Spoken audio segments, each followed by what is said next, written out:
All right, and then we're hitting it here.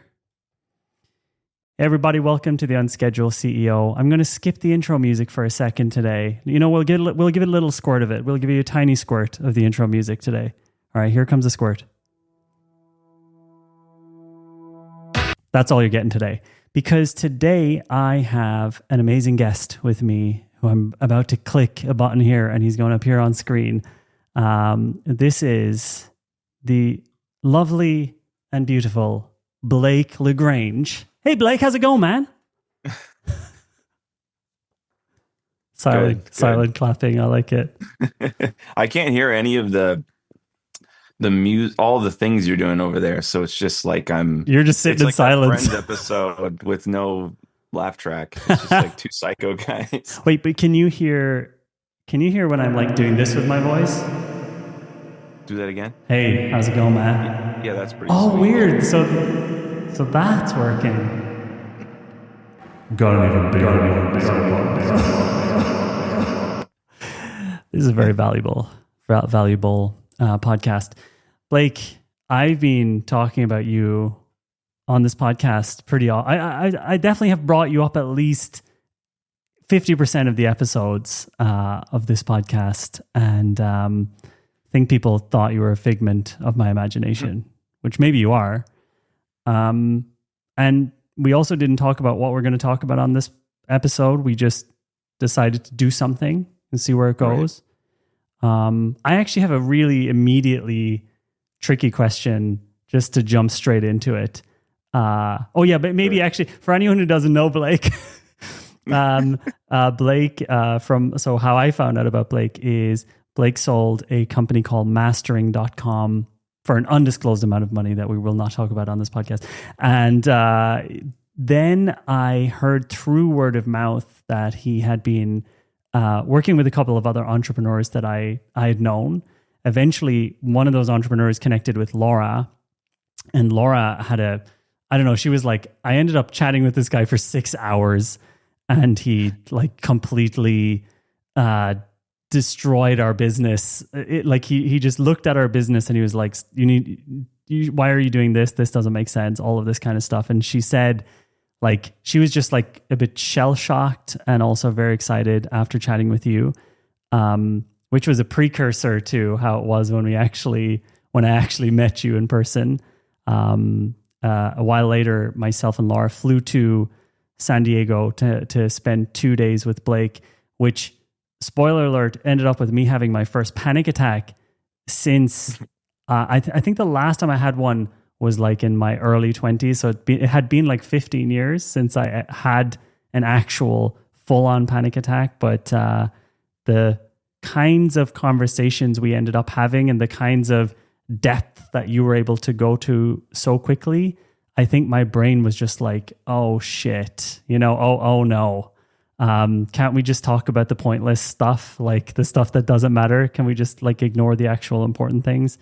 But what was interesting is how quickly our conversation went from how do we grow AJ and Smart, right? How do we make more money to, and I feel like it's kind of one of the things you do for people, which is what do you actually want to do with your life? I feel like that's what you were helping Laura and I figure out. It's like, it's not about how do we just keep doing this thing.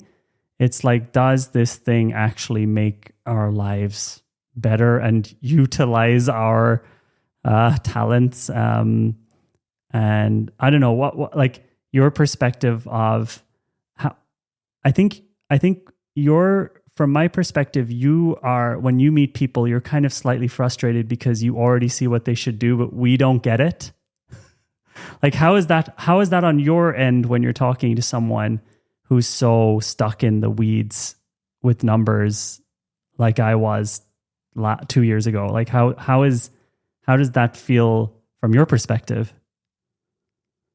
Not to immediately just like ask you a question about this, but oh no, I've heard the whole shell shocked thing before, and it really it doesn't make me like sad, but it does make me like, man, I wish that was a more comfortable thing. It does, like it doesn't have to be I'm serious, dude. Like last week, somebody said that as well. I don't think And you're trying purposely to make it I don't have the feeling you're actually trying to make it uncomfortable at all. no, maybe I'm just asking for your advice. Like, how do I do that where people aren't walking away shell shocked or something? Well, one thing as well, I told my friends afterwards and my other business partners, and would be interesting then to get back to how is that from your perspective is Mm. I was telling my friends about this, and then I was like, there's another thing about this guy. He doesn't like eat or drink or ever get uncomfortable. And I feel like such a, I feel like such a baby with so many needs because he's just like locked in on the topic. And I'm like, I need to pee. I'm thirsty. When are we getting food? And You you're just, sound like my 7-year-old. but like we met you at like, I don't know, 10 a.m. And each day, the only reason the session finished is because I was like, I can't do any more. I need to go to Right. bed. It's 2 a.m. And so, yeah, I guess it would be interesting. And for context, again, we basically actually paid Blake to work on our business, and we had sort of a deal to work on our business. So I was going there initially with this. Okay, I'm going to get my money's worth from hanging out with Blake, and it wasn't what I expected in the best way possible. But like, yeah, maybe another way of putting it is like, what is it that in this context, when you're meeting other entrepreneurs, what are you trying to do? Yeah, it's funny because I love hanging out with you, and we are just hanging out. But I am thinking of this audience that is also watching us or listening to us right now. Fuck And it's him. hard not. Yeah, exactly. I Fuck him. never think about them, so I'm just going to talk to you. Yeah, And I think honestly, the audience for if the they benefit unscheduled, from it, that's yeah, fine with me. they're very open and very willing to. It's a smart bunch of people. Right. Yeah. I mean, if they're listening to your thing, then for sure. They got problems. I'm serious. Um, well, I feel like this is something you could really speak into, or at least shed some light into. Um, the, I guess the thing that's most curious to me is like, well, for example, like hanging out with you, you can't really get to know somebody, at least in my opinion, over Zoom or something like this. Um, I do a lot better on phone calls and stuff. I feel like I can get to know somebody over a phone call. Um, but in person, it's so much different. You can kind of really feel who the other person is and so forth. And I remember, I don't know, I just do what I do. I don't know, I don't think about how I do it or something like this. But I do remember when we went to go to get some food or something. You were hungry. um, I eat. we went, It's a weird thing that us mortals yeah. do. I think we went and got coffee, and then we went to the acai bowl place. And I just remember you, first of all, you're like 6'4" or something, probably. Is that I right? think something like that. Yeah. Yeah. And so you're like 6'4". I mean, you're taller than me. I'm 6 foot. And Laura's with us. And we walk in, and you were just so incredibly irreverent. I mean, you went into the acai bowl place and you like, oh, look at this. Let's buy this. Let's. And you just wanted to like, I mean, it was like you were so unashamed of how you were absolutely a tourist. I bought And so like, much tourist stuff. yeah, like, oh, I should get this. And it's like a mustard surf I still thing. wear it. I wear it all the time. It's a beautiful sweat. It's a beautiful sweater. It is a beautiful sweater. And you go, oh, we should get this and that. Let's look at this. And I felt like I had to explain I'm a regular there. So I'm like, well, they're from Germany. This is, they may not ever be here again. It was like treating somebody like out of Make-A-Wish Foundation or something. And Oh I my God. I just remember that, and I remember thinking, okay, now I get it. Now I get this whole thing. But it's a beautiful thing.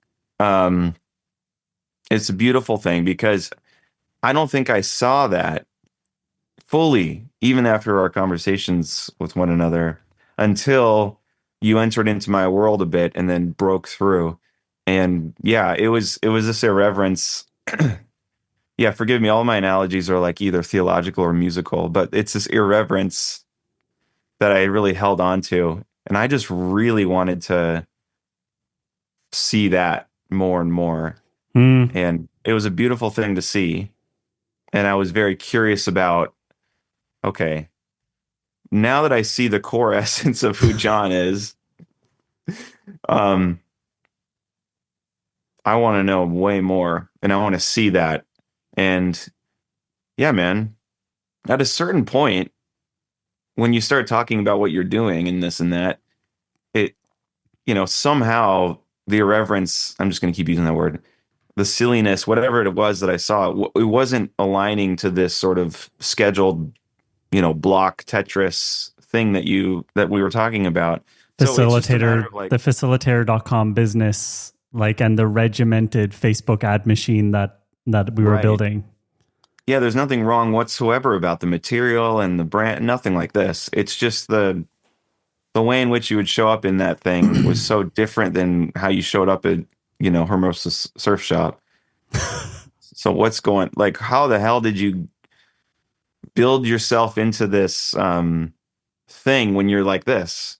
Mm. And so I don't know. I could say that right at the beginning, or I could just kind of file save that, and then eventually maybe hopefully ask questions to get you to see that, and then kind of go from there.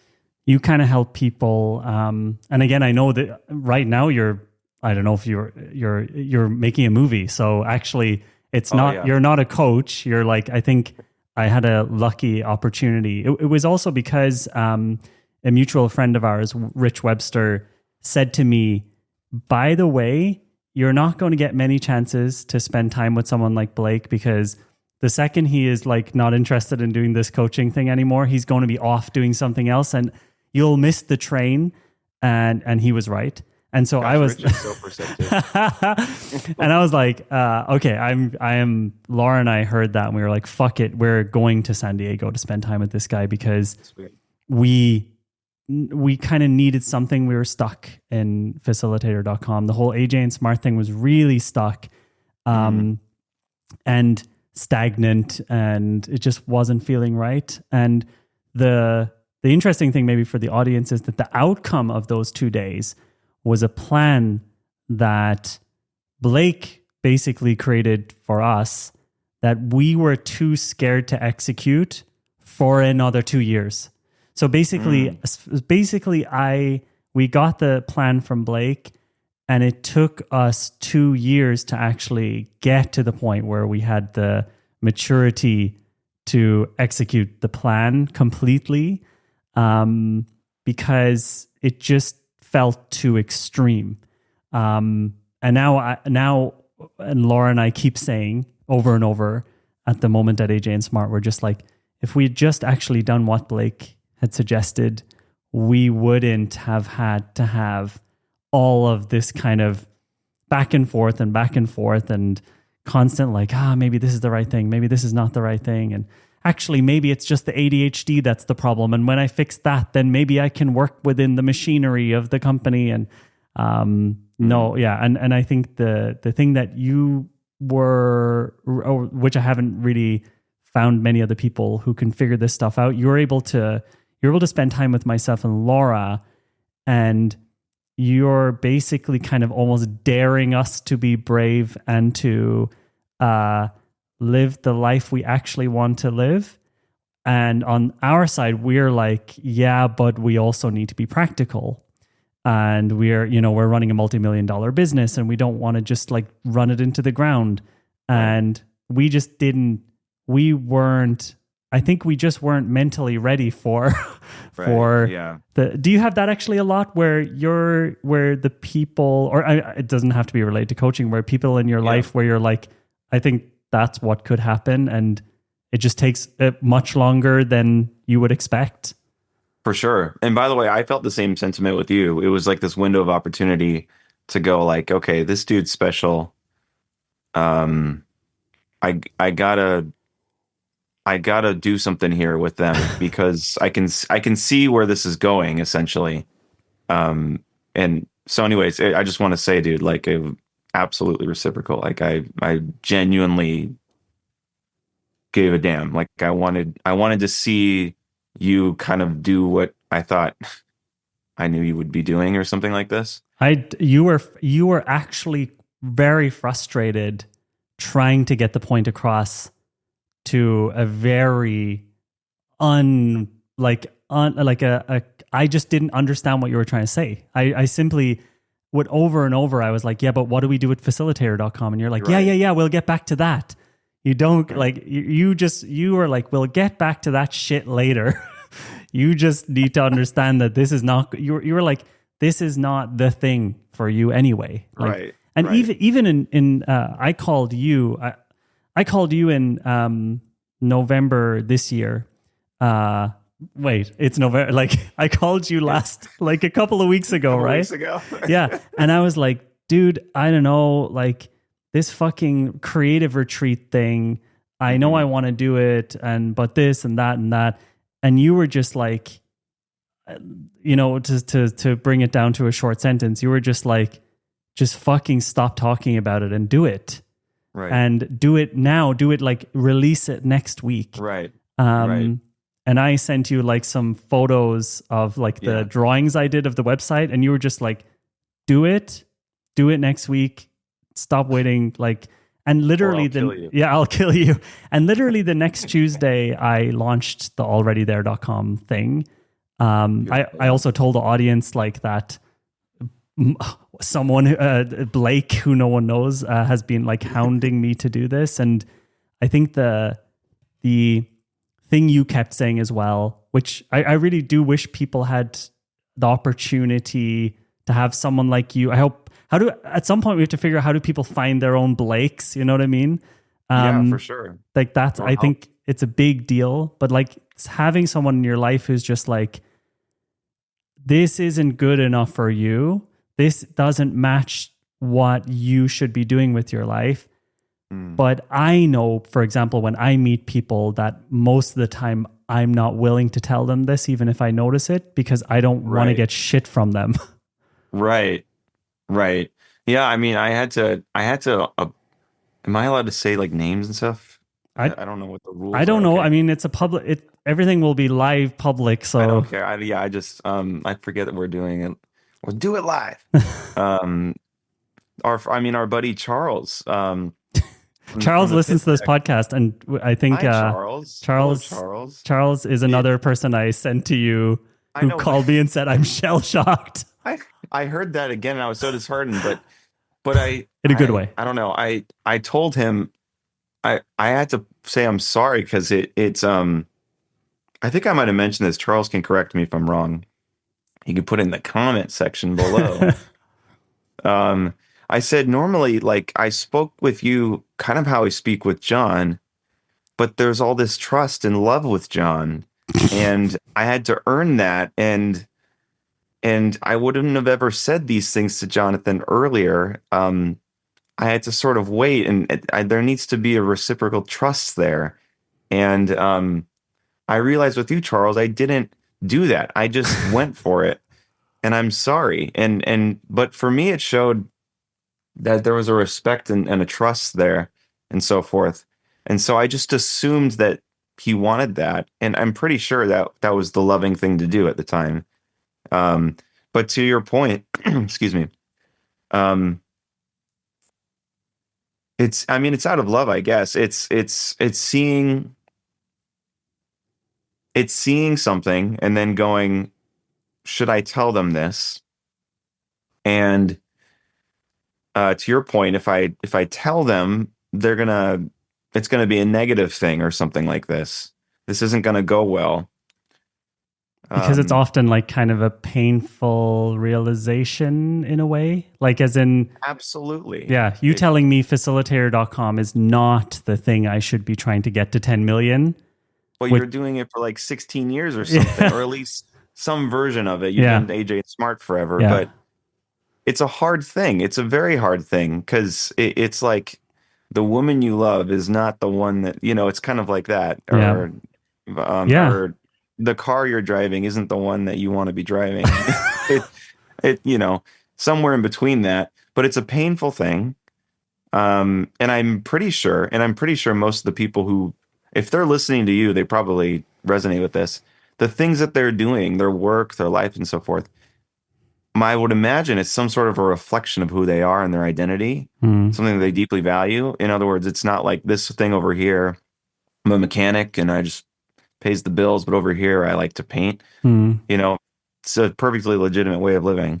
But again, I imagine if they're plugged into you and what you guys are doing, it's going to be the things that they're doing is a self-expression of their creativity, their chaos, their order, whatever it may be. Because I mean, frankly, that's very much who you are. You're the things that you do, the things that you touch, the way you move about the world, and the things you create within your company. That the company is just a vehicle for your self-expression. Yeah. It's many other things. I get that. I totally understand that. Um, but many times it's well, I have this stable thing that's sort of scheduling my life and paying the bills and so forth, and that exists over here in order for me to go do these creative things. Um, but for a true creative individual like yourself, you that doesn't work. That sort of breaks down. Yeah. It doesn't. And it just, yeah, I'm sure you could attest to it. It Yeah, but once you let go of the German practicality of is that racist? Am I allowed to say that? I think you could Of say whatever you want about Germans as an whatever. American, so Okay. you're good. It's once you let go of that and see that you actually can just express yourself, and you don't need to fit it into any sort of container. The containers sort of pop up from that self-expression. Once that exists, and once you start living into that, you don't anymore have to live in the, well, I've got this stable, sort of secure thing here in order for me to go here. You're actually just aligning those two things. Hmm. I think it's a hard thing. I think it's a very difficult thing for people to do. Very difficult, extremely difficult for many reasons, many reasons. But I think it's mainly because it's a painful thing, because it's such a part of your identity. And not to say too much here, but I would argue for you, facilitator.com, it's absolutely a part of your expression of who you are. It's 1,000% overflowing from you. However, it's a beautiful thing you've made, but it's a container that doesn't hold all of who you are. Hmm. So when I can come in and torpedo it and say, this isn't the thing, and this, I know that I'm not torpedoing your core identity. Yeah. It's just an overflowing thing. You know what I'm saying? So it's not a scary thing for me to say, in other words, but it is a scary thing if it is everybody's their entire identity is placed Yeah. into. I mean, You know what I mean? absolutely. I mean, well, how do you do this? Like, how do you? So let's say people listening to this podcast, there's like small business owners, entrepreneurs, whatever. Let's say you've got a thing that's kind of working. You've got like a small agency, and you kind of know it's not really a full. It's paying the bills, but at the same time, it's creating this sense of like, I don't know, it's keeping you alive, but financially, but also kind of it's boring. But also at Right. the same time, you're not really going to go and do anything crazy because it's there taking little bits of your attention. Like Right. with me, you noticed, okay, you were like, no matter what you guys do, as long as this crazy ad machine is running, you're always going to get sucked into it. And we were like, okay, but what if we Yeah. put this person in charge, and what if we do this? And you were like, Right. yeah, you can do that. It's the same problem. It's always the same problem. How do you is it always that you have to get rid of the thing, or do you just Right. make more containers, or how the fuck, like, how do you think about that? It's a fantastic question. Um, I I tend to think linearly sometimes, and unfortunately, I do see it as a sequential thing. It's like if this is going to be the future thing, and I can see it, then just destroy this, destroy this, build this up, do this and do this. And so I can see it sort of like checkers or something. But I understand the realities of it, and you got to play chess. You got to be able to sequence things in a way that feels correct. I don't necessarily think you got to torpedo anything or destroy anything. For some people, you might. For some people, it's like, am I the only one in your life giving you permission to destroy this thing you hate? Mm-hmm. Is that so? I think that wasn't the case with you. It wasn't like you hate this or something No. like this. That's not at all what I was getting.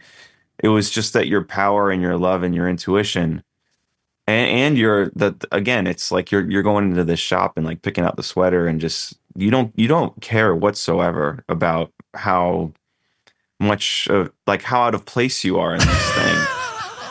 And it's like it's a magnetic. It's absolutely magnetic.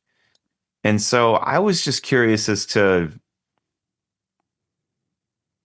the things that I can pull as levers for you. I can guess I can just speak with you is I needed to understand at what points in your life are you living out of? In other words, there may be two or three moments in your life where something happened, or you're kind of leaning on a higher intuition of sorts. Um, and from there, it's given you the fuel to kind of go and be who you are. And so when I see this, again, this chaotic sort of excitement, no, I'm not ashamed to express who I am in this place. I'm curious as to, okay, where did that come from? Because if I can find that, then I can pull that lever with you and say,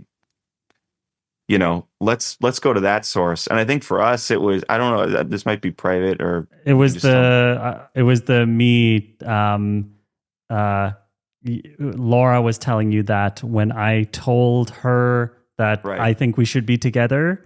right. I've never talked about this on the podcast before, but Laura told you that when I Is that told, okay if we talk yeah, about it's. this? I think it's okay. We won't go into crazy detail, but No, it's yeah, I want to be respectful. Yeah, but yeah, well, what she told you, we were you randomly asked how we met, and she was like, well, Jonathan gave me like a 3-hour pitch on why we should be together, and you were like, what the sounds fuck? familiar. It And was a webinar. yeah, exactly. And she was like, yeah, Jonathan, like really, and I said it was kind of like an outer body experience for me, Right. and I don't even know where it came from. And you locked onto it, and you were Yeah. like, that is something.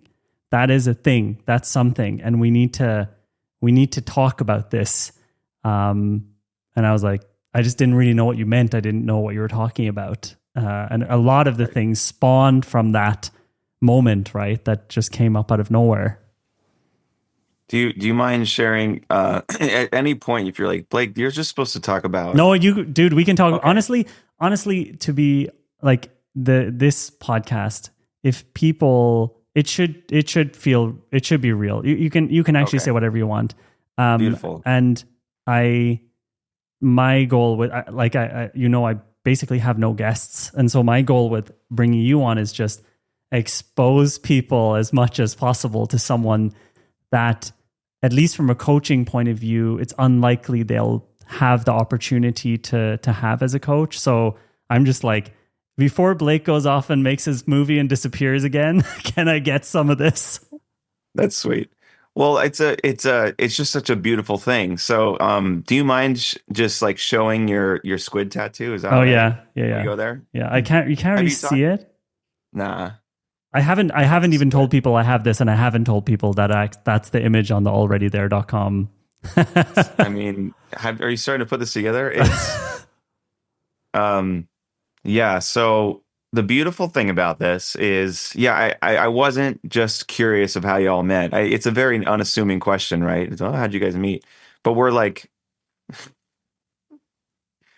a year into hanging out. You know what I mean? It's like I sort of had a bee in my bonnet there.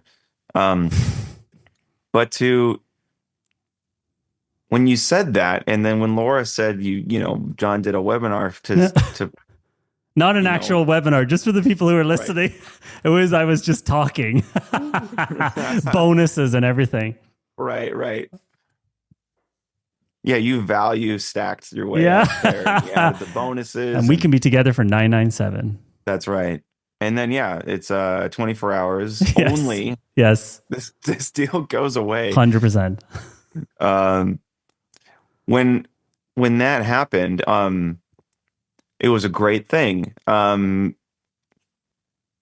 I saw something special in you two. I've always seen something special in you two, something really incredible. It's been really great to see. And when I saw how much she valued you and supported your vision, and I saw how much that you had no expectation that she would, try to one up you or meet you in any sort of, I don't know, way that would add a pressure or burden to her. It was this wonderful thing I saw. And so, you know, when I say, "Oh, you should go do this and this and this," and that's like this very difficult, brave, courageous thing to go execute, I'm just looking for other ways and other power sources that you've used in the past to go do similar things that Oh, are yeah, much yeah, yeah. greater. Other times where So, I had to take like a big yeah, egotistical, potentially destructive risk. that's right. And so we found the ultimate one, or maybe one of them, Yeah. and we kind of went down that road, right? And this whole squid god thing came up. Um, and I could sink my teeth into that whole story about the squid gods and this serendipity, and now I have a name for this. Now I have, for God's sake, literally, I can pull that lever, as it were, and go, okay, these wonderful people doing amazing things did very courageous, incredibly courageous things, took the ultimate risk, and transitioned many things in their lives to make something work, all because of the squid gods. And And I'm the like, oh, squid, maybe I'll oh yeah, explain people are gonna be like, what the hell what is the these fuck's a guys? squid? Squid go. So yeah, Laura and I jokingly came up with, like, basically we um there was just certain things going on in our lives where it was really hard to make certain very big decisions in our lives. And at a certain, we were just like, we were joking about something, and we were joking about, we're watching like Squid Game or something, and we were basically like, every time we try to like control the decisions of our lives, it just kind of gets, the decisions are just getting made for us. And we were like, yeah, it's just getting made for us by the Squid Gods. And so this was our terminology for just following the intuition and just letting the path be laid out in front of us instead of trying to overthink every single part of it. And what was interesting, it was the only part of our lives where we were doing this. And also, I think one of the first times in our lives where we were just like a bit, like, neither Laura nor I are like religious, and neither of us talk much about that topic of spirituality or anything like that. And so this is the first time both of us were just kind of like, there is some weird stuff going on right now, and we're just going to like succumb to it and see what happens. And the tattoo thing is actually a very strange coincidence. So we were talking about that. Then I like drew on a napkin. I was like, this is almost as a joke. I was like, if we were getting a tattoo of this to remind us of how strange this experience has been, I think it would look like this.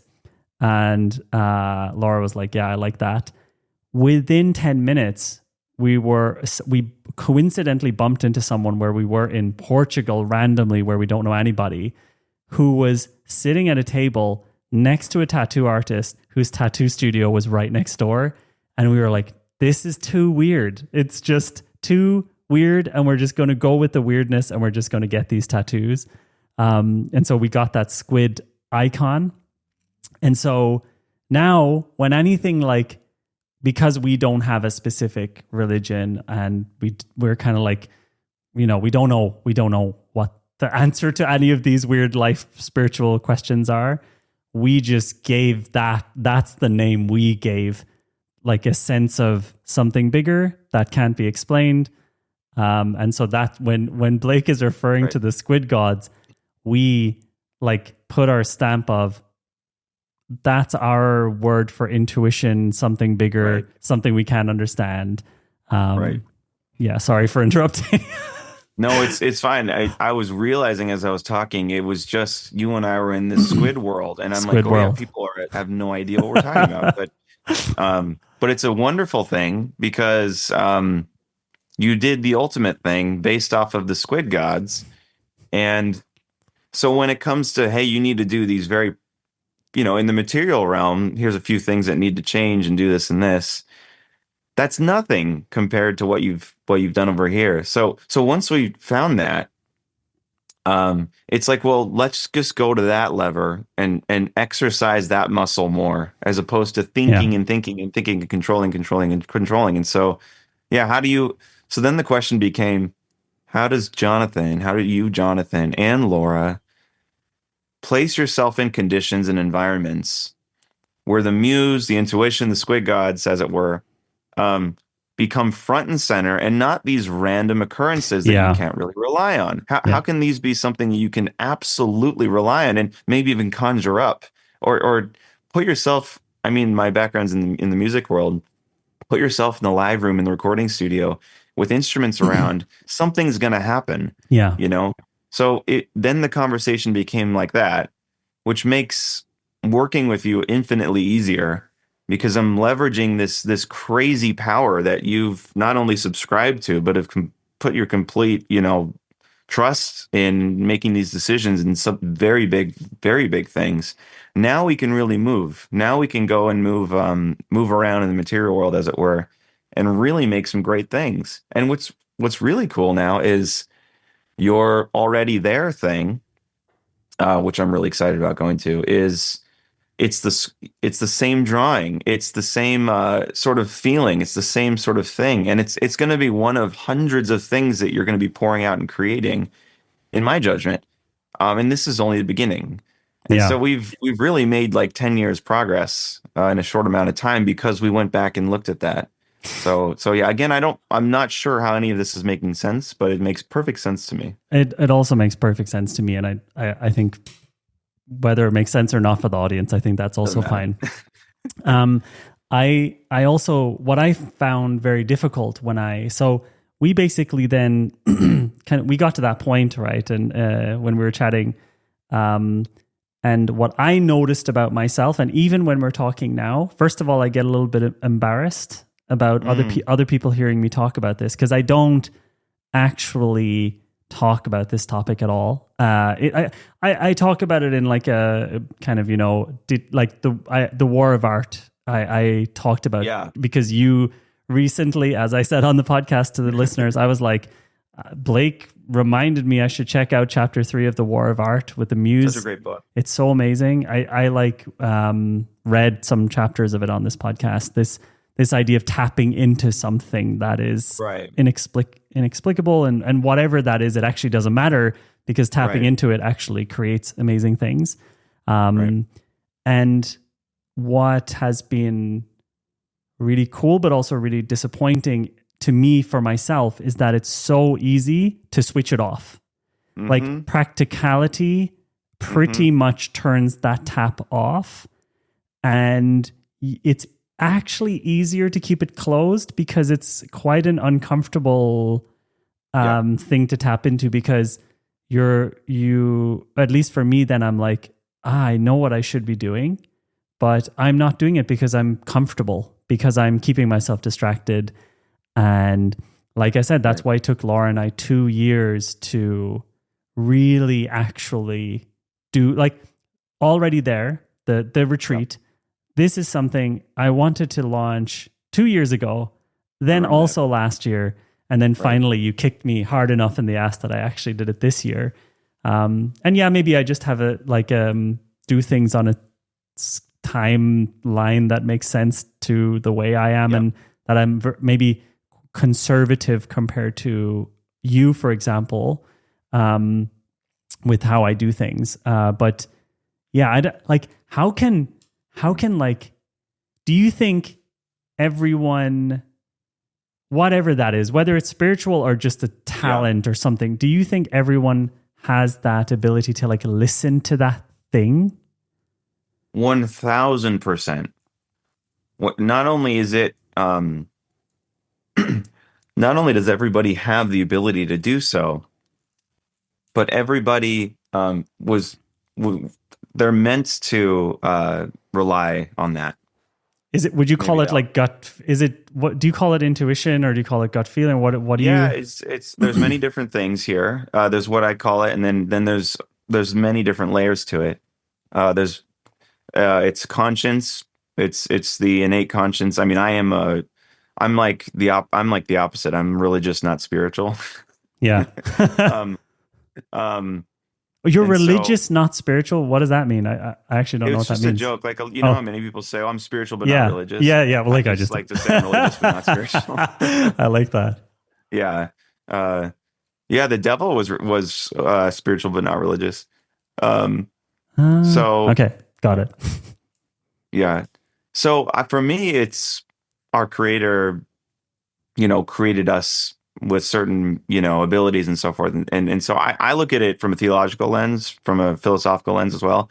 But it doesn't have to be like this. This is my perspective on it.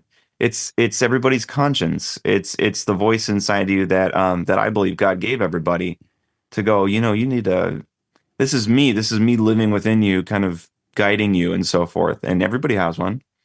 And so there's other words for it. There's intuition. It's an incredible strength. I mean, it's my favorite skill to strengthen is strengthening your intuition is unbelievably powerful. There's many words for it like this. It's intuition, it's your conscience, and so forth. And yeah, everybody has the ability to do so. They don't have to be religious or anything like this. Um, God, I mean, again, from my perspective, God God cares enough about his creation to it doesn't have to look a certain way is what I'm trying to say. But everybody has it, and it's something that's from a human being to another human being. I know that 100% of people have this. Whereas some people, it's if I'm speaking to an entrepreneur and I can only use the entrepreneur dictionary, it limits our language. Mm, If it's an artist and I can only use this language, it limits our language and so forth. But this thing that we're talking about, it transcends any sort of genre of industry or how you show up and so forth. It cuts right to the core. So, I mean, to put it very frankly and bluntly, yes, everybody has ability to, and everybody was created to expect and rely on that, whatever that is, as mm. the ultimate source of direction and guidance and so forth.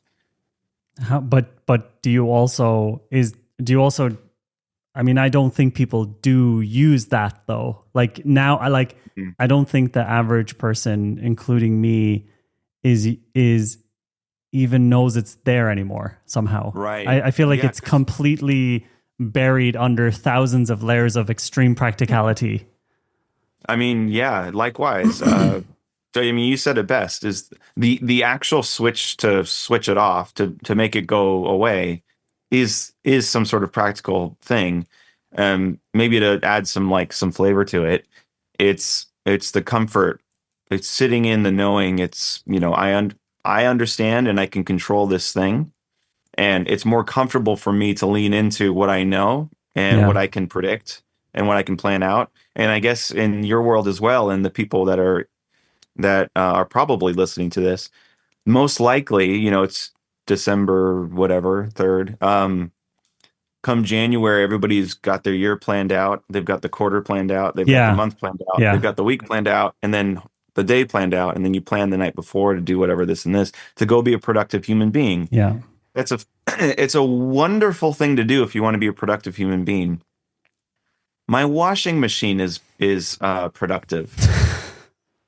And so we're not those machines, you see? And so sorry, I'm just kind of going on here, but No, don't stop. um it's a beautiful thing when you realize, I mean, those structures and comfort and predictability, that those things are great if you want to be productive.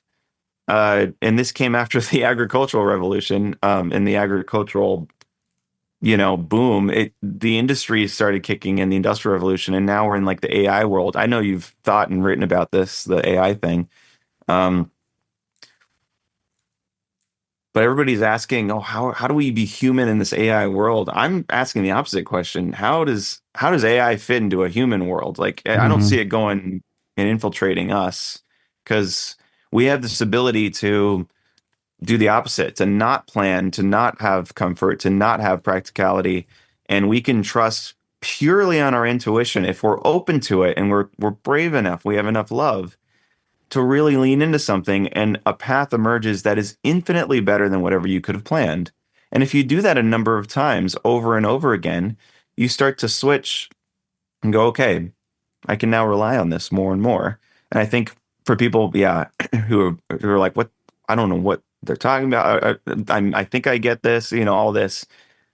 I don't know. I think very, very practically,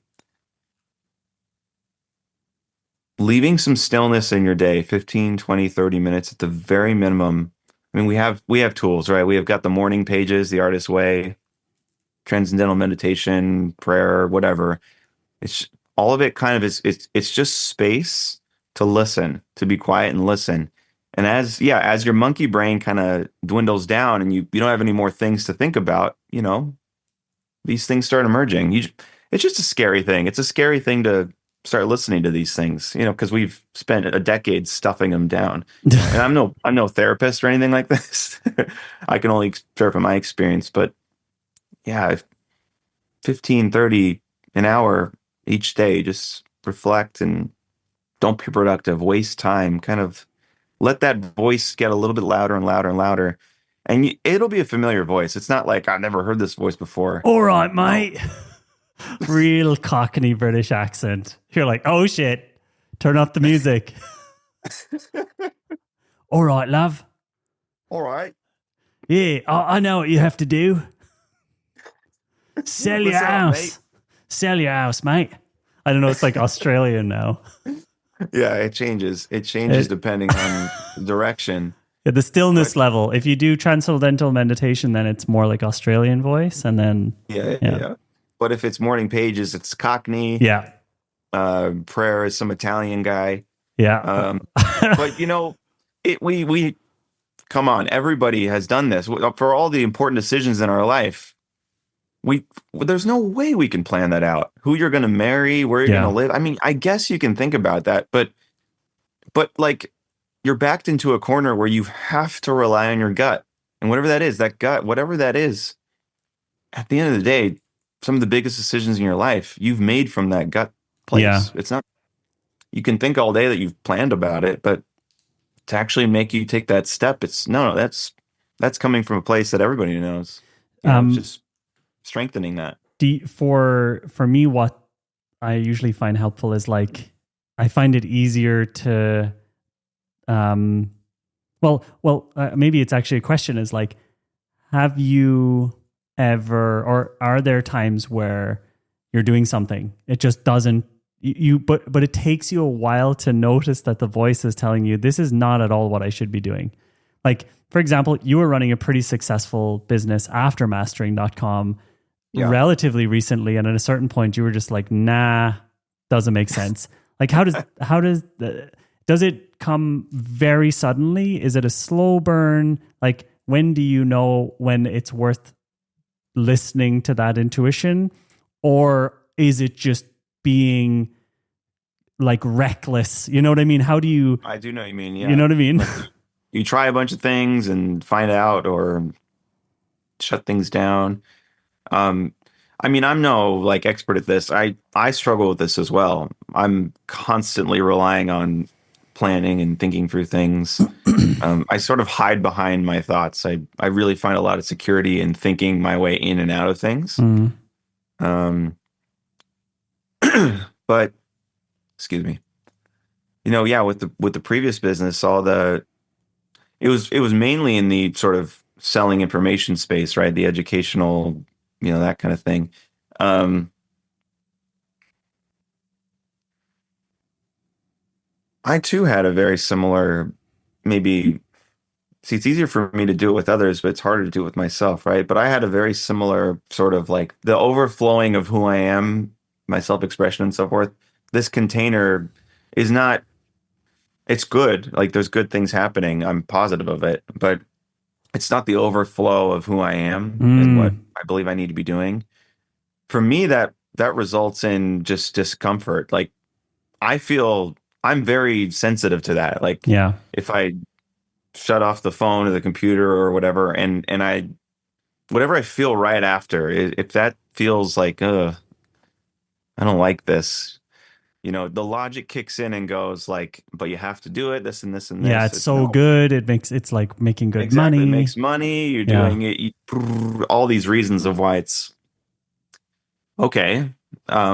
Like which voice are you going to listen to, essentially? But I had some very, very loving, good friends in my life as well to hold a mirror up and go, gosh, there's something more creative in you. There's something in you that's not just in this space or this space. And so I take advice very well. Like I'm love advice. I love it when people give me advice. Me too, Um, actually.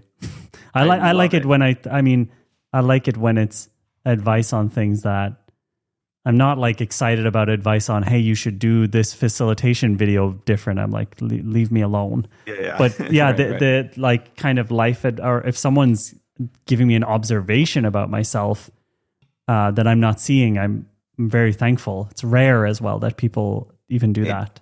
it's so difficult to find people that, yeah, are willing to listen, let alone willing to tell you things Mm, so that you can listen. But I love it. When somebody says, I've thought about something that I wanted to tell you, and I really think you should think about this, and I'm seeing something, and I'd be curious.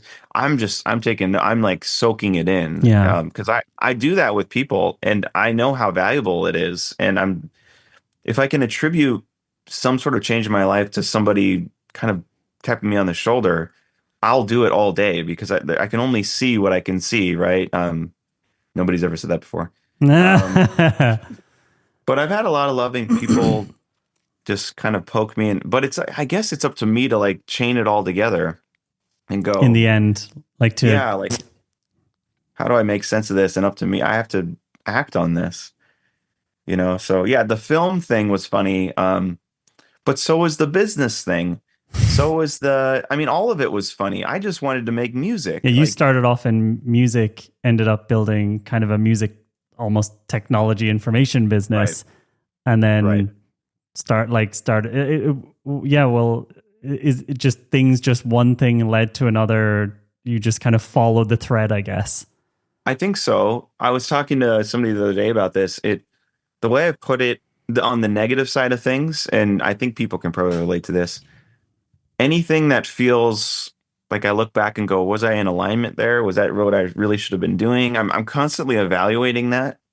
For me, they felt like malignant things, just like the tree growing and then boom, I have to branch off into this and this and this. Mm, But when I'm off in the branch, I think it's the thing. I think yeah. it's just me, you know. But then I look back and go, oh, that was a branch. I wish I would have known that. I wish I would have just channeled all that energy into keep doing what I'm doing. So you see, I just wanted to make music. I just wanted to do that. And but there's all these enticing things that come up. Yes. But you make the music but if you're on the other side of the glass, you can control this and that, and then you make more Hmm. money, this, and then you find, and then I go into the mastering world and okay, the time per dollar is greater here. Okay. But if I, in education, it goes here. And okay. And then if you Yes. invest in real estate, it does this. And all these branches come alive. And for me, I've looked at them as malignant things. Um, I've come to appreciate, however, that they were all meant to happen, as it were. You have to learn Nothing is something wasted. from them, I guess. Absolutely. Yeah. I would have never had the idea to make this film if I didn't go through all of these Yeah. things. You see what I'm saying? Even Yeah. advising stuff, I still love doing it. I'm still going to keep doing it. But ultimately, it's directing. It's connecting the dots. And there's so many other mediums. Um, Yeah. and I'm sure you feel this too, but um, Well, I finding your medium. is so important. Do you know what I mean? Yes, yeah, definitely. And that's actually one of the things where I resisted this podcast for quite a while. I Yeah. resisted. I think the medium that's most interesting to me is in person sort of Yeah. experiences. Like the already there thing is a Right. container of weird stuff for me to play with. Um, and the medium of, I don't know, facilitating workshops for clients is not, it's, it has, there's some elements of it. Two things you said. One thing I didn't think about, but it's pretty interesting is thinking about is the container of your business or the container of your career actually big enough to handle and Yeah. hold all of the interesting weird things you're doing. And making a movie for you, it has the music element, the visual element, the writing Right. element, the directing element. Also, you have to raise money for these things, so there's Right. all of those things that you're already good at are in that one blob. um, the other thing is, I think sometimes a way for me to sense intuition is sometimes if I'm watching something, let's say I'm watching a like a live concert of like Tom York, or I'm going to see Radiohead next week. Oh, Uh, cool. and sometimes what happens to me is actually I feel a little bit sad because I'm like, that if I had just been brave enough, this could be where I could be, but I took the safe path. I was on the path to be a musician. Obviously not. I don't mean that I would be as good. It's more that that's what I would be doing. I'd be expressing myself in that way. It's the Right. same thing when I see a good movie because I started off my career as a filmmaker. That's why I moved to Berlin. And I watch an amazing movie and I'm like, this is just so fucking amazing. I look up to these people. I see them as my role models. And then slightly underneath it is a little bit of not bitterness, not jealousy, just a bit of like almost like slight disappointment in myself that I chose such a safe path, Right. such a money focused path, Right. and such a even though I took a higher risk path than others Right. around me compared to what I feel like I could do. Right. There's sometimes this like sense of like slight disappointment that Mm-hmm. then shows me that actually I might be on the wrong path. Yeah. That's a very I love, dude, I love that you're just I don't know all the other episodes or whatever, but this They're is all just fucking there's no, I mean, it's called unscheduled. right It's for a basically reason. there's There's no no, format. although honestly a topic is starting to emerge and it's more around, so what I talked about 2 weeks ago when I launched the Patreon was this idea of I want to spend my time. I mean, it's actually very much related to this. I want to spend Right. my time doing things that are basically very specifically me expressing my talents that Right. when I use them, I feel like good and I feel like I've used something unique to me. And I also want to, in doing that for myself, it makes me feel good when I can do it for others. Like Oh yeah. selfishly, when I see someone taking some advice from me and then executing it and then they're happy about it, I'm like, oh fuck yeah, that feels good. Isn't it the greatest? Yeah. So good. It's it shows gratitude and trust when somebody actions something and then it's like, oh my gosh, they it shows that they trust me. It shows, Yeah. yeah, wow, like, and it worked. Like, this is incredible. It's a great thing to create. It's a really amazing thing that you just said. I too know what you mean about this sadness. Um, I remember when I watched that Song Remains the Same documentary. What's that song? With What's that about? it's the Led Zeppelin documentary at Madison Square Garden. They Oh, okay. played 2 or 3 nights or something. I remember watching that when I was 12 and seeing Jimmy Page with that double neck guitar or whatever. And that's that. End of story. Uh, and so it's not that would again, not that I would ever be as good as Jimmy Page and Zeppelin and all this stuff, but it's man, what an amazing, inspiring thing. And so I, as I've been going on as well, I too feel that same sorrow every once in a while. Like, man, I really should be doing this and this. And um, but I think I mean, I don't know, for me, it's like when I feel that, well, then I gotta change it. I Yeah. gotta, like, It is a feeling actually I think worth listening to. I also absolutely. luckily I have to say, like, being with Laura, like, we watched a documentary the other night called The Thinking Game, I think it's called. It's weirdly about like it's about this guy called Demis something who invented this AI tool that can deep mind that solve like this crazy biology thing, protein folding. I never thought anything about this guy before I watched that documentary. And by the end of it, I was like actually feeling a little bit emotional that someone dedicated their entire life to solving this problem and is still dedicating their entire life to it now. And just the level of passion, the level of focus, the zero care about the financial aspect and still winning anyway. I'm like, Right. that's it. Like, that's the essence of it. That's what I mean. That's the sense. I told Laura afterwards, I'm like, when I see something like this just something happens in me. Or I watched the movie. I don't know. Have you ever seen the movie Beau is Afraid? I'm not really a movie guy, Oh man, maybe. Well, even though I'm even though making you're a about to film. make a movie, yeah. Well, I've seen a couple movies and I've seen all the great ones, but I've never seen, I don't follow, so what is it called? Beau is what? Beau is Afraid. BAU is Afraid. It's a very, Okay. very. It's basically what I personally love about that movie. I know it's not well reviewed, and I think probably maybe most people don't actually like this movie. And I'm not just trying to be contrary. I'm just really impressed that the director, so I watched the movie, I was like, what the fuck did I just see? And immediately I was like, I need to read interviews about how this movie even got funded, because Right. it's batshit crazy. And you don't see that type of movie too often anywhere. And then I watched the director and he was like, yeah, I made two successful movies, and to build up the funds and the trust so that they would give me money to make this one. And I'm pretty sure this is my career ender, because they'll never give me money again after this. And when you watch the movie, you'll see why. But now he just came out with another movie called Eddington. It's like presented as a movie about the COVID pandemic, but actually I would recommend watching it because it's this guy. He's just like one of these crazy auteurs. But yeah, watching Beau is Afraid, watching Eddington, just these movies, I'm like, it's just so fucking.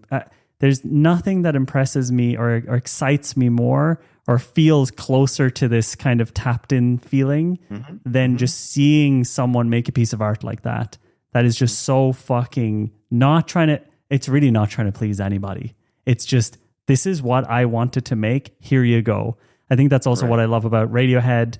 They had biggest album of all time, OK Computer. Then they were like, okay, we're done impressing people. We're done trying to make music that you guys like. We don't give a fuck anymore. We're doing what we want to do. And from that album, Kid A, that's how it's been. And so for me, I'm a very big fan of people who, even when they reach the top of their field, they're just like, fuck it, now I'm doing my own thing. Sorry, someone's ringing the doorbell. I just need to quickly. Oh, that's fine. Go do your thing. It's still going to be playing while I'm gone. That's fine. I'll just dance for the audience, for the folks at home, for those listening. I'm now taking over. Isn't John great? I just love the dude.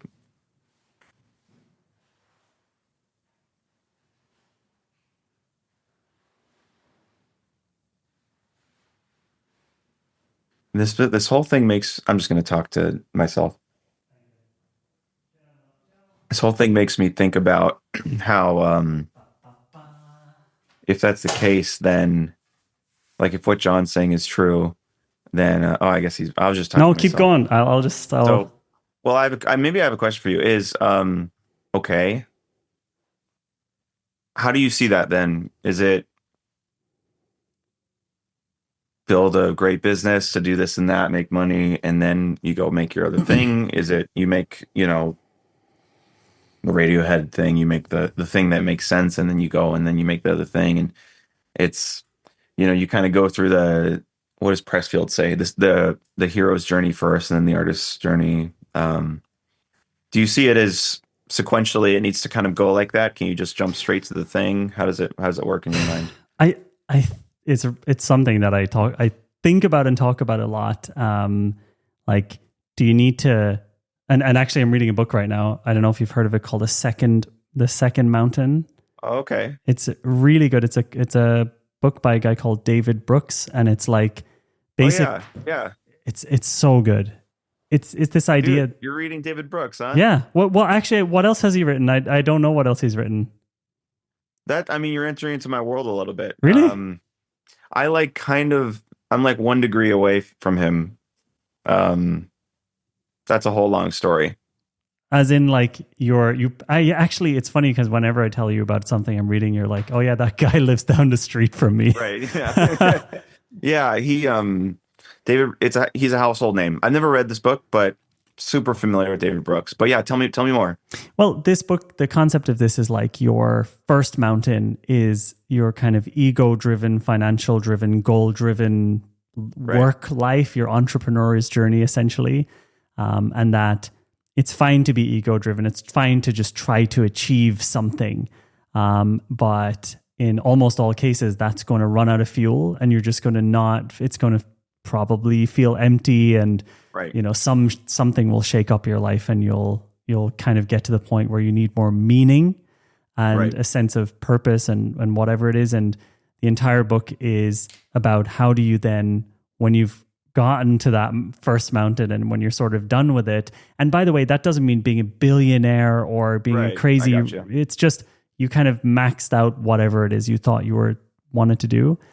And to answer your question, I think one of my thought processes is when I look at my role models, a lot of them did sort of almost luck their way into being, first of all, quite successful on something.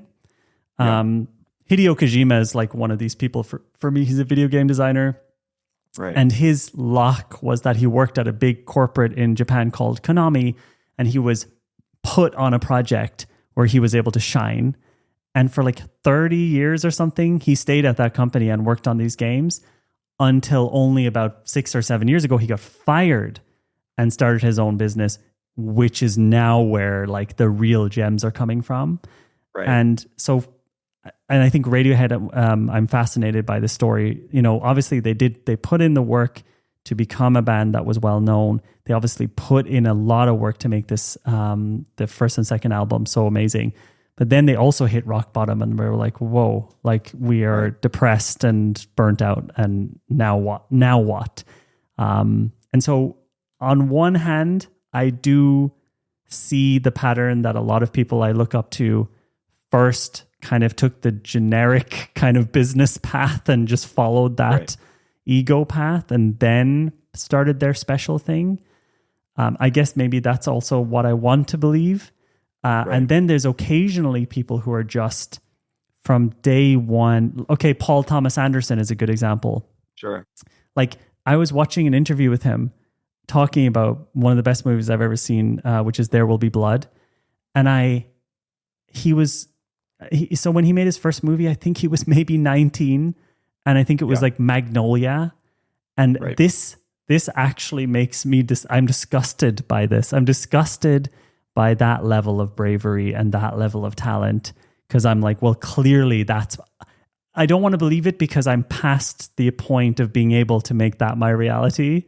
And so I think I probably have to believe the other thing, which is like the first act can be financial, the second act can be more artistic, but then I start to trick myself and I'm like, yeah, but but where does the financial thing end? Like, I don't have enough money to just live the rest of my life and never work again. So therefore, do I keep on the practical path until that's solved? And so I think a lot of people that I speak to get stuck in this sort of thing of, well, when do you go for that second mountain? because you might not ever actually make it financially to where you want to be. And that's Right. that's a never ending cycle anyway. So yeah, I think that the path for most people who are not prodigies will probably be this sort of two mountain approach. Yeah. Right. Gosh, I have so many questions. But what I can tell you right now is that I'm at the very, like, I am definitely on the last step of the first mountain. And I'm not talking about financially. I'm just talking about mentally. Right. Like, Yeah, I'm with you. I can't. Yeah. And what is great is having people like Laura in my life, people like you in my life who are just like, stop wasting your fucking time on the tiny little bits and pieces of these, like, to get the diminishing returns out of these projects you've been working on. Yes. Just do something fucking different. Like, just like, you're trying to shake me, Laura's trying to shake me.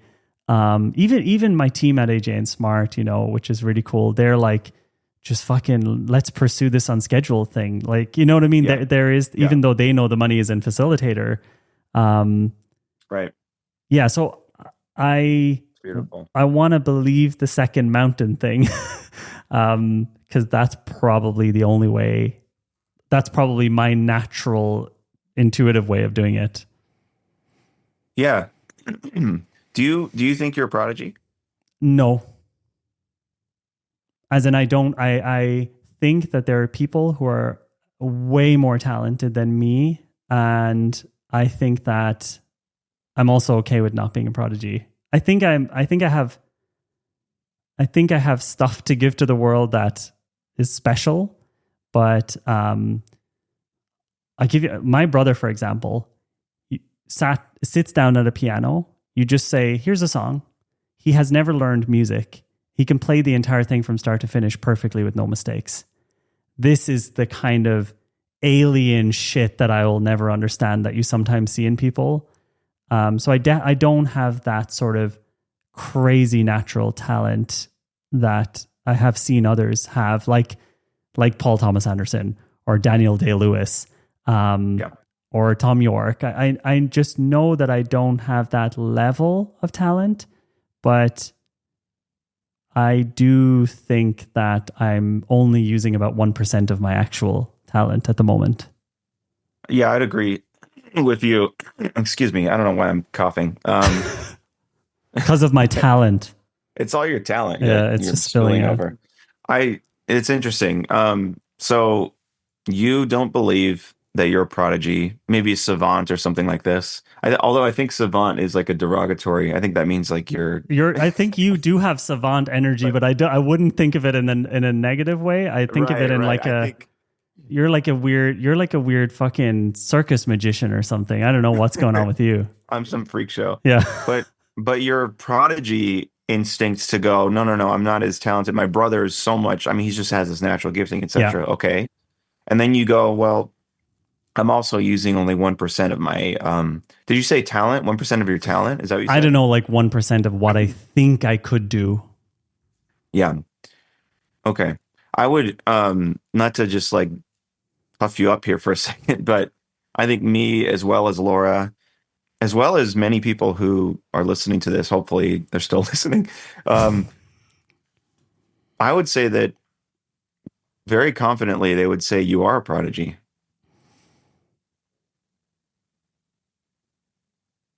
Well, I appreciate it.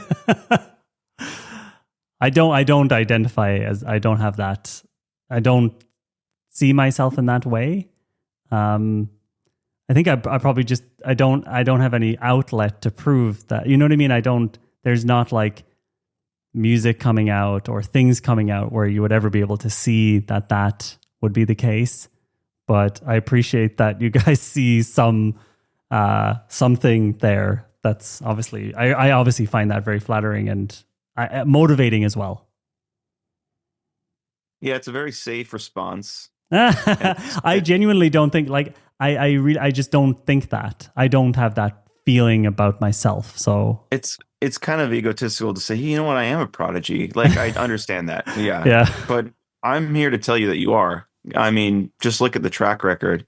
Um, what you've been able to produce in the practical realm, let's just put it that way, at 1% is more than what anybody or most people can achieve when they put 99% of their efforts into something. And it's not because you just work hard or you just take practical advice, etc. There's something else going on there. And what's really wonderful about this is if you follow your life's trajectory, like you said, you you first moved to Berlin to go to film school, I think is what you said. You did that. I think there was some animation involved as well, and then design, and Yeah. sort of design thinking, and then, you know, this sort of expression and getting people in a room, facility. Like, you can kind of follow the traces, follow the breadcrumbs, as it were, and go, okay, this is what this guy can do when he focuses his energy on some medium. It Mm. just boom goes like that, right? And so I don't know. I just want to encourage you. I think that sorrow that you feel when you see Paul Thomas Anderson or all this stuff, I think it's probably true. I think if you did stick with something for that long, you probably could be Tom York, like, for sure. So I yeah, mean, 100%. if I'm not just trying to protect myself from getting trolled and people making clips and then making a fool of me, part of the sorrow is that it's that I'm like, oh, it's when I'm seeing one of these things, I'm like, I could do this, or I know that is within me. So I definitely feel that. Otherwise, I wouldn't have this Right. sorrow sensation. Exactly. So, and also, like, I think that's also part of being somewhat an entrepreneur is there's an element of delusion in me that what I say to Laura, I don't say this publicly, but now I guess it's at the end of the podcast, so not so many people will hear it. But like, I never think I can't do something. You know, if all I think is that I might just not have the energy or I couldn't be bothered doing it. And so my worry is never whether I think I can actually do it. It's more, will I actually stick to it or will I get bored before I even get through it? So I think, you know, a funny example of this was recently I was paid I was given like a lot of money to speak at a conference. They gave me a 1 hour slot. I came there with no slides. I went up on stage with no prep. And all of the people I was talking to before were like, what the fuck? Like this, even the organizers were a little bit like, oh, really? Are you sure? And luckily, Laura really gets it. She's like, you can do this. You can go up on stage, look at the audience, and something will start happening. And so I was like, I was nervous. Like I was nervous about taking such a aggressive move. But I was like, I've already done the conference thing. I've already done this. I don't want to do it again without doing something special, without doing something that actually lets me challenge myself. And so for me, that challenge was, can I go up on stage in front of around 1,000 people with the pressure of getting paid a lot, with the pressure of also some of the people who are speaking are my idols, are people I look up to? Am I willing to embarrass the absolute shit out of myself by doing something completely different, and will it work? And for me, this was a good example for me of, I can't actually do these things. Like these are things, if I just decide to do it, it just flows out. It just comes out. And not everything, right? I think it is around, for me, it is around speaking, improvisation, entertainment, I think. Right. It wouldn't work for everything. I don't think I could go up on stage and like do backflips. But yeah, and another documentary, actually, Charles, our mutual friend, told me to watch was Casa Benito Mia Moore, which is the South Park creators who've created South Park, Book of Mormon, all like so many different projects.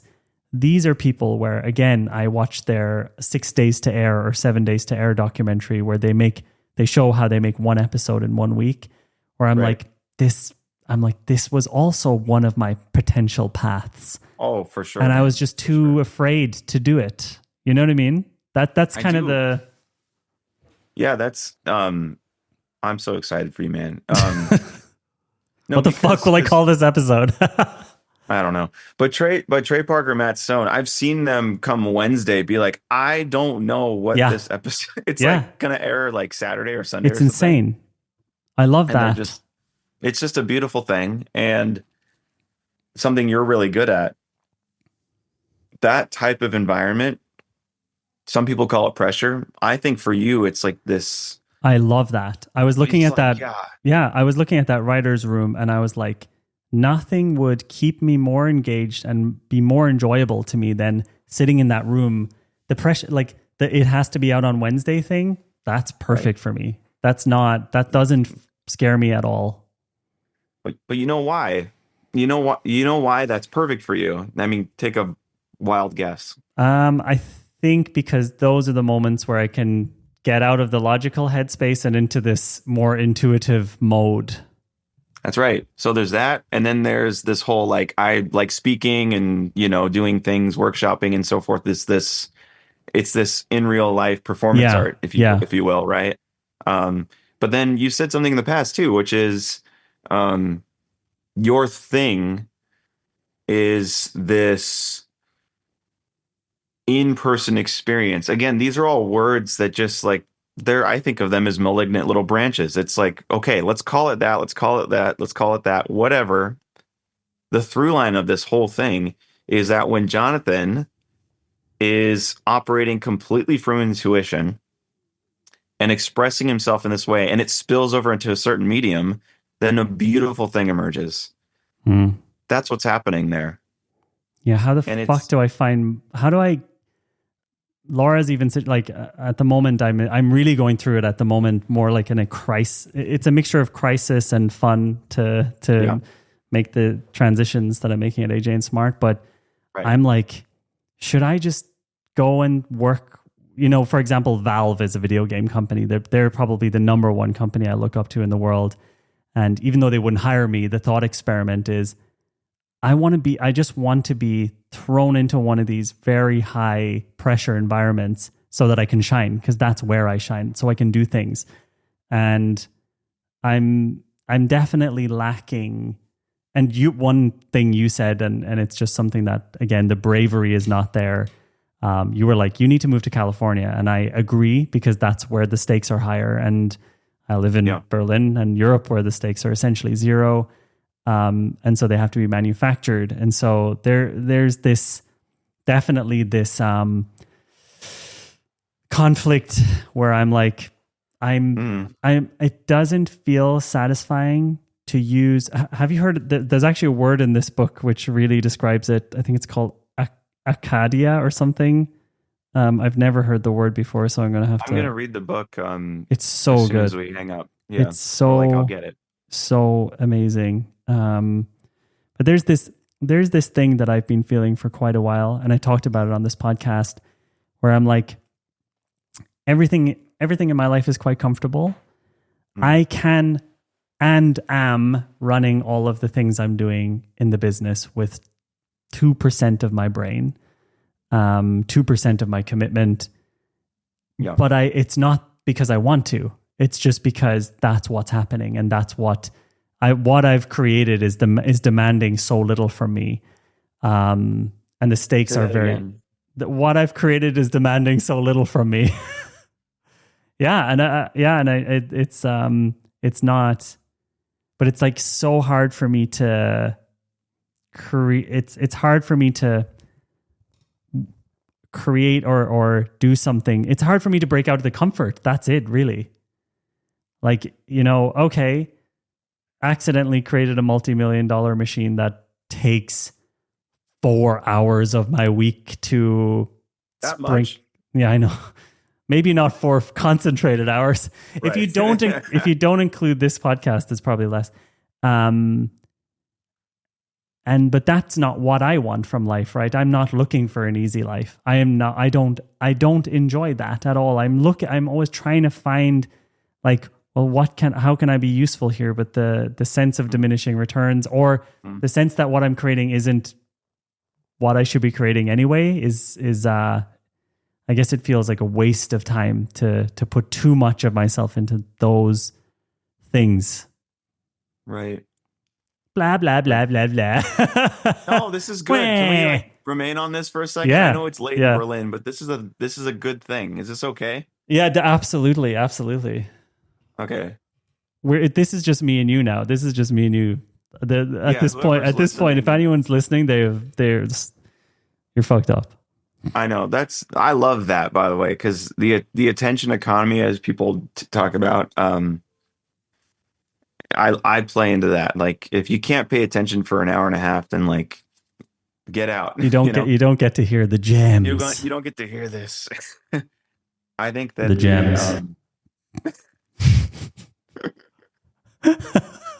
What is that, like a line 6 or something, or a road? Like, we've got the gems over here, brother. It's a Rodecaster. Oh, the Rodecaster. So it has like built-in like digi effects or whatever. Yeah, so you've got these smart pads and you can kind of like adjust them to what you want to do. And because I sometimes sing on this podcast, you got to have the echo. Smart pad is like a 2003 term. Like smart pad. I love my smart pads. That's like, yeah, smart screens, like smart. Hey man, you got to have smart on everything. A magic phone. I have a magic phone, magic smart pad. But yeah, I mean, I think like I can probably do another 10 minutes before your brain starts. Yeah, I'm hungry. I know, yeah. And I'm like, I'm ready to go. This has been really enjoyable. I'm glad you're up for it. Well, dude, anytime, man. I'm just like so honored that we get to do this. But okay, we have to go back to some stuff you said. Then I want to ask you if you're feeling like you're able to utilize. Oh, or are you feeling utilized? No. We both feel very similarly. Like when I made the decision to go write this story and write the film and make it, it made. I mean, there was like, on one hand, it's like that makes zero sense. What in the world? But at the same time, it's like that makes all the sense in the world. And this is something I'll share with you. When I told you I was writing one and making one, do you know what I felt inside when I told you? I don't know, like proud of it, either proud or embarrassed. I said, as soon as it came out of my mouth and I told you, instantly I thought, John could do this in half the time with me. And maybe he will. I would love to work on a movie with you, dude. Absolutely. Give me something stressful to do. What I mean is, when you say this thing that seems impossible, yeah, it's kind of like, well, I know you're not going to do it, so I'm just going to do it. It's kind of that feeling. Do you know what I'm saying? Like when I talk to my civilian friends who are in the, you know what I mean? And I say that, it's kind of like, it's just not going to do, what's that going to do in their life? It's maybe it inspires them, or, oh, there's Blake doing some crazy thing again. But when I say it to you, it's a bond, because it's like, oh, I'm like, fuck yeah, that's amazing. Yeah, and I know that you could do the same thing, and it's like, okay. And so for me, it's a, like when you said, oh, should I go work at XYZ, or as the Cockney people's XYZ company, XYZ, mate, to work on video games, why not just skip that step and go make my game? Own? I know. Yeah. I mean, it's one of the things it's again, similar to doing the retreat. I've been saying I want to do that for years and always deciding not to do it because, well, it's just, what would happen is I would book a time to do, like, to go to a game jam or to work on a game. And then I'm like, oh, a new thing in AJ and Smart is happening. Well, it makes more practical sense to do that. Yeah, but that cycle of thinking exists on the first mountain. Like, Yeah, fine, absolutely. And right? I will be deeply disappointed in myself. Like, I wasn't committed to actually really pushing into this, well, in this terminology, into that second mountain Right. up until probably I decided to start doing this show weekly, just as a way to Right. keep myself talking about it. Because when I verbalize, I lock it in a bit more. And so I definitely, and the cool thing is Laura's actually getting annoyed at hearing me complaining about the fact that I don't do my creative stuff. And so she's like, John, you're in this loop like for as long as I've known you. You need to do something about this. 1,000% you do. Yeah, and dude, you're going to be doing it alone. What do you mean by that? Look up the words "you are going," and then find the dictionary. As in, this is something I have to start kind of from scratch. Nobody's gonna follow. Like, that's a feature, not a bug. Again, nobody's ever said that before. That's a part of this. Is in order to go through that and to actually go do it, people can come and support and encourage you and may even be co-conspirators or co-collaborators to some degree, and may even like have audience support, etc. Like, it's all going to push you to do it, but actually doing it, again, it's a feature. It ultimately needs to come down to you're at 1 a.m. on your laptop, programming something and going like, it actually is just me. And something I said to my buddy who just recently, he helped put together the deal to sell the company. He's one of those Mensa geniuses. How's the film writing going? And I said, I was just honest with him. I said, I kind of just feel delusional sometimes. And he said, well, you're not delusional. And no, I'm telling you, I feel delusional. And he said, no, you're not delusional. Delusional meaning you feel like it's totally stupid for you to be working on something like this. And it's actually, you're sounding crazy to yourself. That's right. Like, I've got like note cards on my desk of scenes. You know what I mean? Yeah. Like all over this. And literally writing out like the most like, it's like family. You go out of the house for a few hours. I'm going to go write this thing and come back later and this and that. And meanwhile, like, there's overhead, there's previous experience, there's other, and all of that stuff simmers. And it's like, at a certain point, am I just delusional? And so what he reminded me is, no, look up the definition of delusional. Delusional it's this world in your mind that you live in, but you never act on it. So if you're doing it, you are not living in delusion. Yeah. By definition, you are not delusional if you're doing it. So when you say, I'm starting a video game company, that sounds delusional. Yeah. But if you sit down and code one little thing, that tiny little action exists within that ginormous umbrella. Therefore, you are not delusional. You see what I'm saying? Yeah. No, I do. And I actually, the delusional thing, I do feel often, usually before I do something that I'm actually quite proud of. Like the creative retreat, definitely. When I was talking to you about it, no, I mean, you never made me feel delusional, but just hearing myself say it, I'm kind of like, am I just like, am I just an idiot for not just locking down on my business that's working well and just making money and that's right, buying a house and doing all these things? Is it just like, am I just being driven by kind of the ADHD thing and I need novelty and all of this stuff?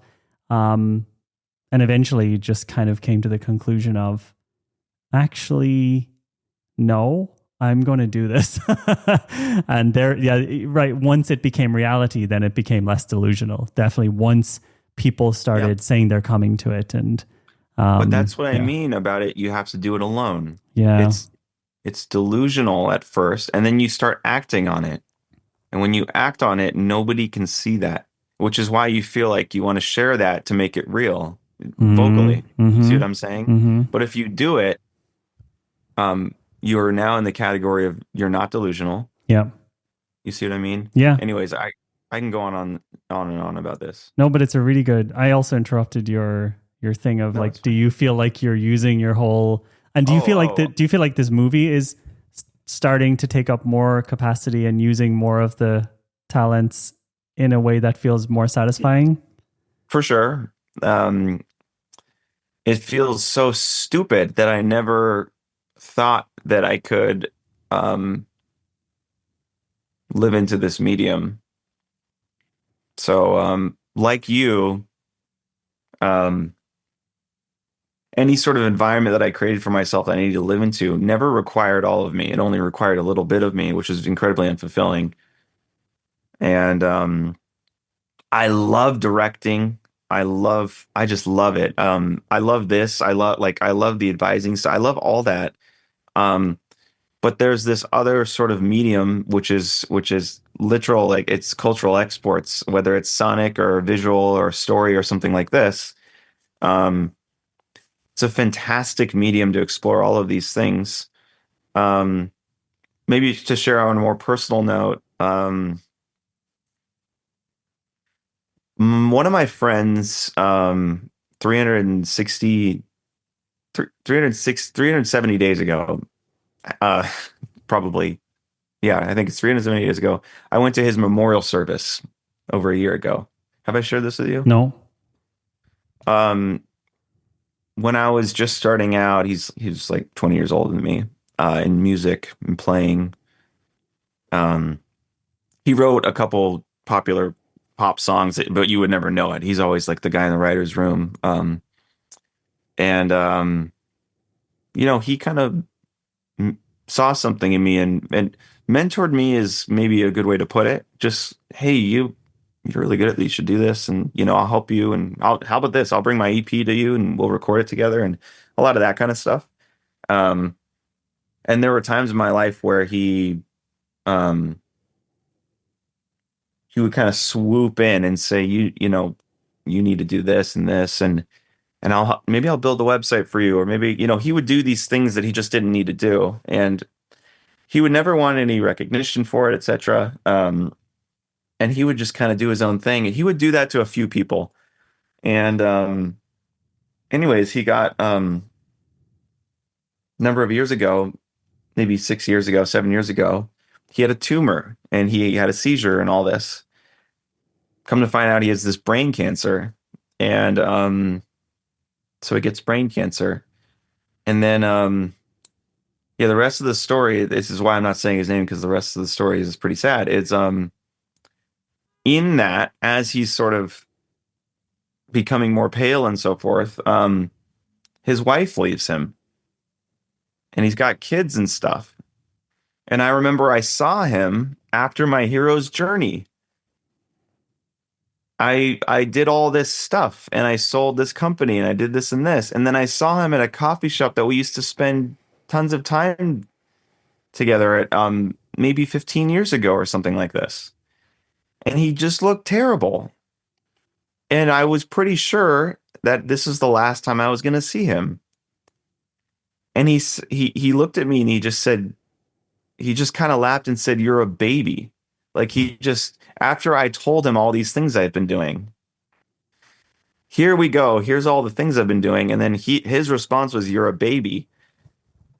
Maybe you're just a baby," is kind of how it came out. It wasn't like an accusatory thing. It was just he saw underneath it, like, oh, okay, that's okay. So you did everything you wanted to do. Like now, when you're done with that, let's have a conversation, right? And what do you know? He did end up dying a few weeks later. And I went to his memorial service, and we were sitting there, and he was on. There was all of my friends on stage playing music, and this is the same stage where he taught me how to improvise and do all this. And he was recording an EP, at the time. He never released it. So they had the click track and all these tracks, and they had his voice. So the band was listening to the click track and playing, and they synced up his voice. So we got to hear his voice even though he was gone.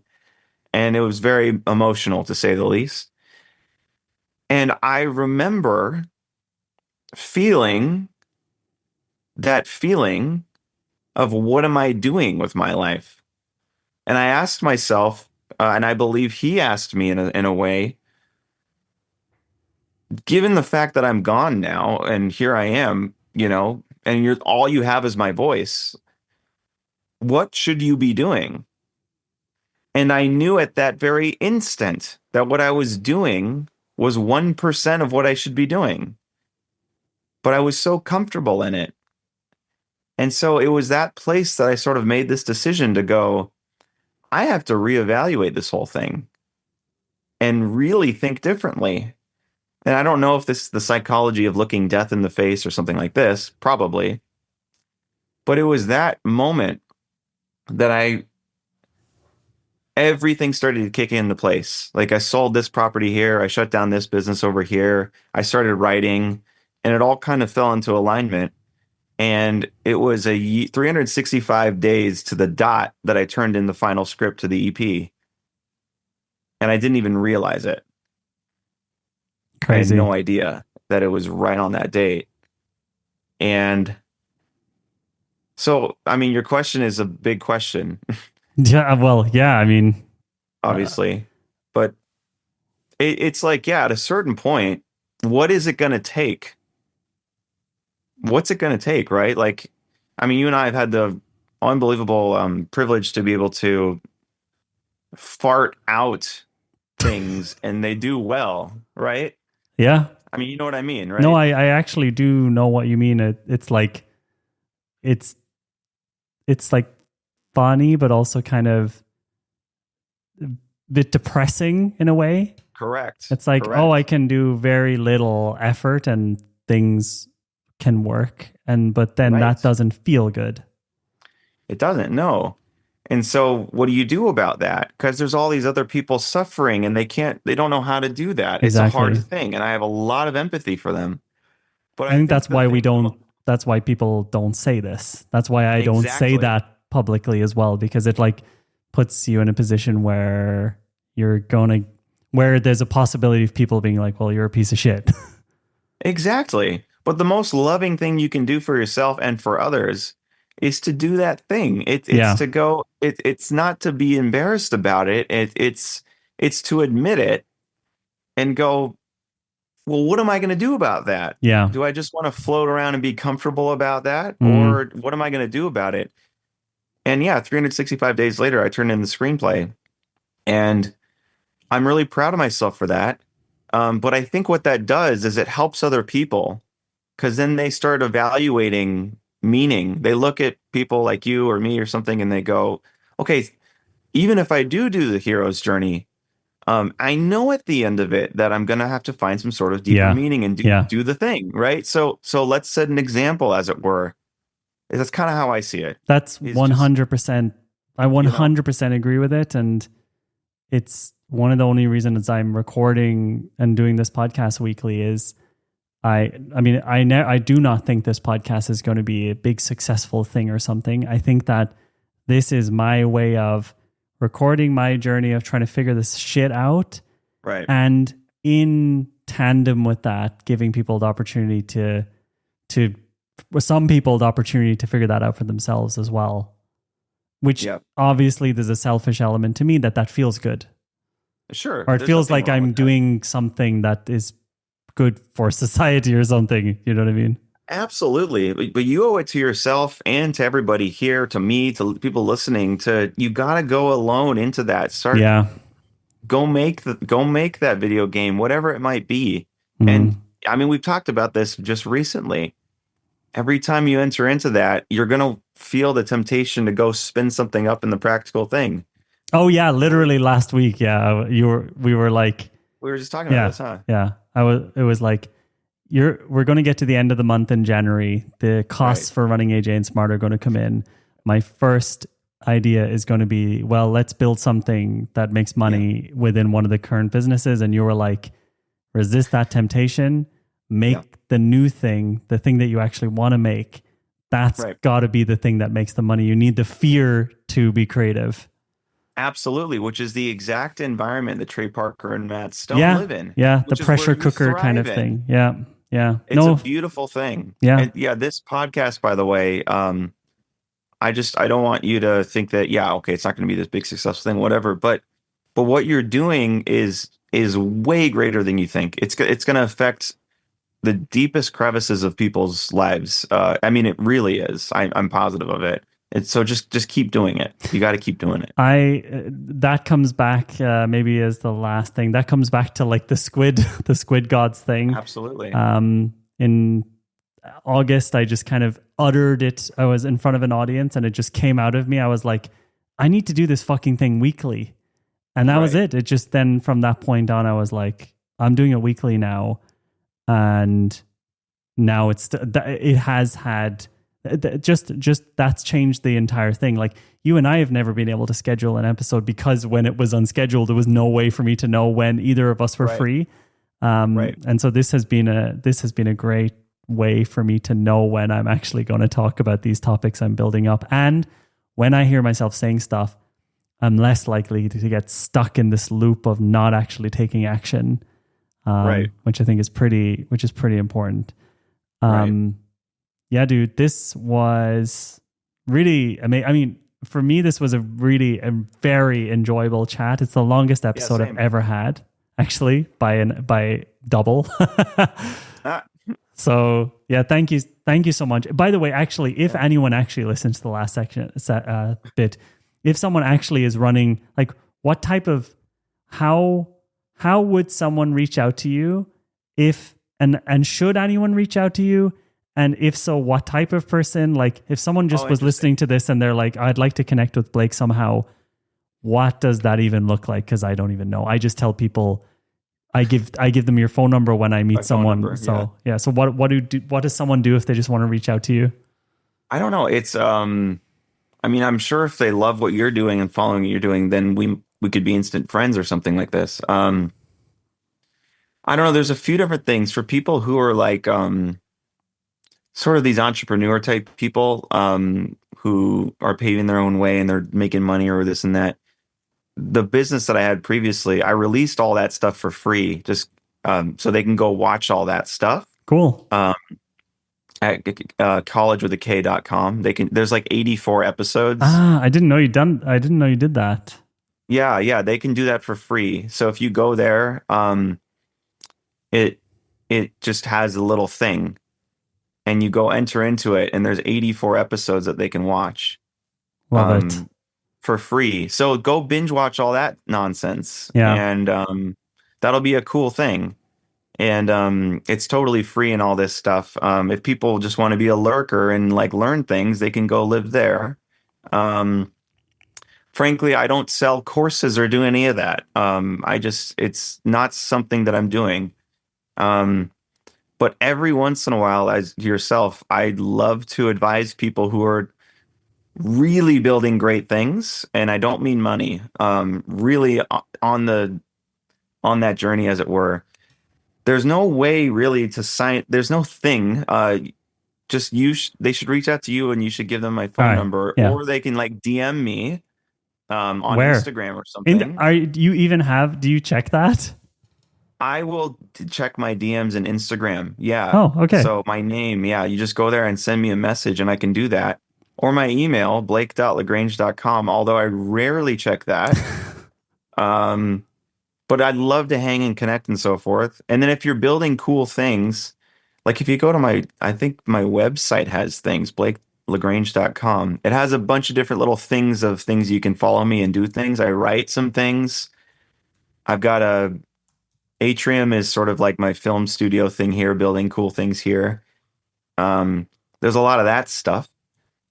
But you don't need to get caught up in all that. You can just find me on Instagram and DM me and we can hang, and that'll be a great thing. I will say I am deeply interested in continuing to direct and advise people building really cool things. That is unbelievably fulfilling for me. Yeah. And So that's that. yeah, my pitch for people reaching out to you is if you're building something interesting, maybe like the easy pitch is like, if you've already built something successful, like we have at AJ and Smart, and you're starting to be like, what do I do now with this? And Right. I think that's a no-brainer to talk to someone like you, because you've done it. And I like a friend of mine, Chad Littlefield. I was chatting with him. Chad. Yeah, same with Charles. In both cases, I was like, they're talking to me, and I'm like, honestly, I can't. I am like reaching my limit of being helpful here as a friend. You should chat with this guy, Blake. And in every single case, they constantly reference the conversations they have with you when we're hanging out. And so that for me is, by the way, I get such good brownie points as a friend when I send someone to you, because they're like, by association, they're like, Jonathan, thank you so much. You've done so much for my life. And I'm like, well, I just sent you to Blake, but I've always thought there was a world where, yeah, we're you and I are doing more of that kind of stuff. I don't know what that looks like. I'd love to. I also don't know what it looks like. It's okay. Like sport, like this is like a megaphone. Both John and I were saying, like, is anybody doing anything cool? Like ever? Like, who are these people? Yeah. Connect with us. So, yeah, we've got like deep interest in like doing these things. So, so that's that. But yeah, thanks for having me, dude. I like was looking forward to this and thoroughly enjoyed hanging, dude. For real. Thank you. Thank you so much for joining this as well. It was super, super cool. I'm not even going to do the normal outro or anything. Oh, is there an outro? I do like weird shit on this podcast, and this episode's already weird enough. I think we can skip all of it. I hope it's profitable and beneficial for everybody, though. Yeah, man, I think it's going to be super, super beneficial. Thank you, everybody who listened this far. Obviously, let us know if this episode clicked with you at all, or did anything for you. Let me know in the comments. Blake, have a great week. Audience, goodbye. Bye-bye.